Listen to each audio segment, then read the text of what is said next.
जन्माष्टमी की ढेर सारी बधाई एवं शुभकामनाएं। आप सबको पता है जन्माष्टमी क्यों मनाई जाती है? क्यों मनाई जाती है? क्योंकि इस दिन भगवान श्री कृष्ण का जन्म माना जाता है। तो आइए मैं आप सभी को श्री कृष्ण जन्माष्टमी की छोटी सी पौराणिक कथा सुनाने जा रही हूँ। श्री कृष्ण का जन्म भाद्र पक्ष की अष्टमी रोहिणी नक्षत्र में माना जाता है। उनकी माता का नाम देवकी और पिता का नाम वसुदेव था। देवकी राजा कंस की बहन थी। राजा कंस के पिता का नाम उग्रसेन और माता का नाम पद्मावती था। जैसे ही देवकी का विवाह हुआ तो राजा कंस के प्रति एक आकाशवाणी हुई कि देवकी का जो 8वां पुत्र होगा वह तुम्हारे वंश का पूरा क्या करेगा, नाश करेगा और तुम्हारा वध करेगा।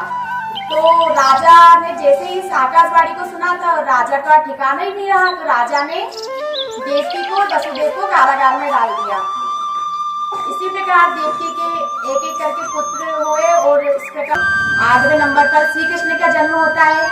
भगवान विष्णु जी आते हैं अपने विराट रूप में और माता देवकी से और वसुदेव से कहते हैं कि मैं शिशु रूप में, कृष्ण रूप में आपके यहाँ जन्म लेने वाला हूँ। ऐसे ही मथुरा में उनका जन्म होता है श्री कृष्ण का।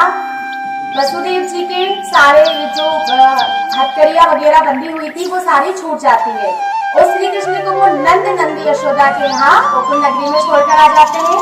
इसी प्रकार से श्री कृष्ण का लालन पालन नंदी यशोदा जी करते हैं।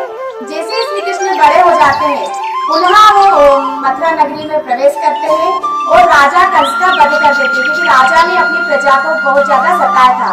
तो इस कहानी से ये सीख मिलती है, अंततः अधर्म पर धर्म की विजय होती है। सत्य हमेशा परास्त नहीं होता, सत्य की हमेशा विजय होती है। श्री कृष्ण को लल्ला, कन्हैया, गोपाला, मुरलीधर आदि नामों से जाना जाता है और श्री कृष्ण ने भगवत गीता का ज्ञान भी दिया था, श्री अर्जुन को उपदेश भी दिया था और आज भी हम उनको आराध्य मानते हैं, श्री कृष्ण की पूजा करते हैं। और बताया जाता है यदि हम लगातार मेहनत करते हैं तो हम आगे भी बढ़ते हैं। और श्री कृष्ण ने बाल लीलाएं रची है, माखन चोरी की है, रास रचाया है, गोपियों को नाच नचाया है, गायों को चराया है, इस प्रकार की उनकी अनेक लीलाएं। तो पुनः आप सभी को एक बार और जन्माष्टमी की ढेर सारी बधाई एवं शुभकामनाएं। धन्यवाद।